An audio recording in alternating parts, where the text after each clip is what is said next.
আজকে তোমাদের সাথে শেয়ার করব পাঞ্জাবের একটা স্পেশাল রেসিপি।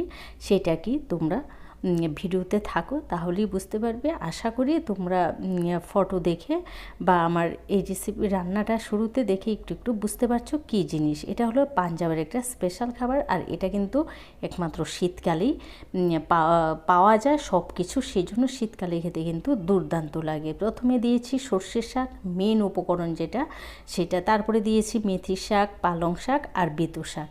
এই শাকগুলো দিয়ে কিন্তু মূলত তৈরি হয়, কিন্তু যাই করো না কিন্তু তোমাকে এখানে সর্ষের শাকটা কিন্তু মেন উপকরণ, এটা তোমার দিতেই লাগবে। তারপরে দিয়েছি বেশ অনেকটা পরিমাণে রসুন কুচি, আর দিয়েছি 2-4 চামচের মতো আদা কুচি, লঙ্কা কুচি, ঝালটা তোমরা তোমাদের মতো পছন্দ করে দেবে, স্বাদ মতো দিয়েছি নুন। রসুন আর আদাটা কিন্তু এখানে তোমার বেশ অনেকটা পরিমাণেই কিন্তু দিতে হবে। তারপরে দিয়েছি 1 কাপ জল দিয়ে প্রেসার কুকারে ঢাকনাটা দিয়ে আমি 2টো সিটি আনবো। তোমরা এখানে নুনটা কিন্তু অল্প করে দেবে, কারণ পরবর্তীতে যখন প্রয়োজন হবে তখন দিতে পারবে। তো দেখো 2টো সিটি আসার পর আমি একদম গ্যাসটা অফ করে রেখে দেবো। একদম ঠান্ডা হয়ে যখন নিজে থেকে ঢাকনা খুলে আসবে তখনই আমি এই শাকটাকে বের করব।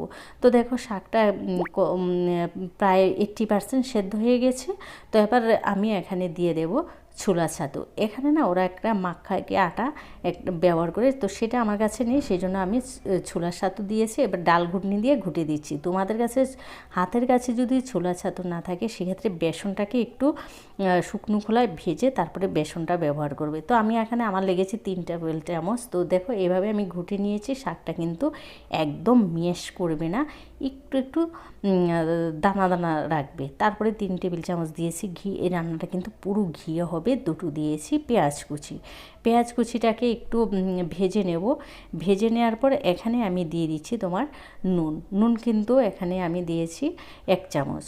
তারপরে দিয়ে আবারও একটু নেড়ে ছেড়ে দিচ্ছি। পেঁয়াজটা যখন একটু নরম হয়ে এসেছে তারপরে আবারও দিয়েছি রসুন কুচি, বেশ অনেকটা পরিমাণে। বললাম না এই শাকটায় কিন্তু রসুন আর আদা এটা এই ফ্লেভারটাই কিন্তু বেশি ভালো আসে। তো এইটা দেওয়ার সময় কঞ্জুসি করবে না। তারপরে দিয়েছি 2-3টে শুকনো লঙ্কা, আর দিয়েছি আবারও 2টো কাঁচা লঙ্কা কুচি।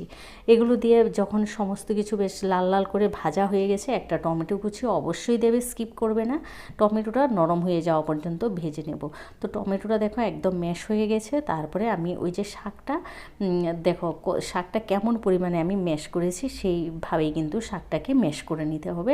তারপরে দিয়েছি 1 চা চামচ চিনি, দিয়েছি কাশ্মীরি লঙ্কার গুঁড়া, দিয়েছি এখানে হলুদ গুঁড়া, আর দেব ধনে গুঁড়া। বেশ অনেকটা পরিমাণে আমি বড় চামচের 1 চামচ ধনে গুঁড়া দিয়েছি। দিয়ে এবার দিয়েছি আবারও একটু নুন, কারণ আমার শাকটার মধ্যে একটু নুনের পরিমাণটা লাগবে। তো সেই হিসাবে আমি আবার একটু নুন দিয়ে 5 থেকে 6 মিনিট কষিয়ে নেব। যেহেতু আমার এখানে ছাতু দেওয়া আছে তাড়াতাড়ি কিন্তু রান্নাটা হয়ে যাবে। তো একদম অল্প আছে, আমি 5 থেকে 6 মিনিট কষিয়ে নিয়েছি। তোমাদের যদি প্রয়োজন মনে হয় যে একটু জলের প্রয়োজন লাগবে, অবশ্যই একটু গরম জল নেবে। তো শাকটা কিন্তু কষাতে কষাতে আমার রান্না হয়ে গেছে। এখানে আমি দিয়েছি বেশ বড় চামচে 1 চামচ বাটার দিয়ে আবারও নেড়ে দিয়ে এক পাশে রেখে দিয়েছি। এবার একটা তড়কা তৈরি করব। 2 চামচ দিয়েছি ঘি দেওয়ার পরে এখানে আমি দিয়েছি তোমার এখানে গোটা জিরা ফোড়ন, আর দেব এখানে একটু হিংটা যদি তোমরা পছন্দ না করে অ্যাভয়েড করবে, কিন্তু হিংটা দিলে দুর্দান্ত হয়। তারপরে রসুন কুচি, তারপরে আদা না লম্বা করে একটু জুলিয়েন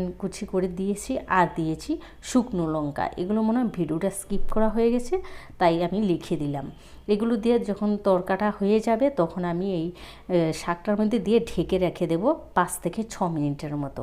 সাথে সাথে কিন্তু ঢেকে দেবে। 5 থেকে 6 মিনিট পর দেখো শাকটার সাথে ভালো করে মিশিয়ে এবার আমি সার্ভ করে নেব। অবশ্যই তোমরা শীতকালে এই শাকটা তোমরা তৈরি করে, সরসন কা শাক তোমরা অবশ্যই তৈরি করে খাবে। ভিডিওটা ভালো লাগলে লাইক কমেন্ট শেয়ার করতে ভুলো না। আর যারা চ্যানেলে নতুন আছো প্লিজ চ্যানেলটা সাবস্ক্রাইব করে পাশে থাকা বেল আইকনে ক্লিক করে দিও। ভালো থেকো, সুস্থ থেকো, আবারও দেখা হবে নতুন ভিডিও নিয়ে। আজকের মতো টাটা।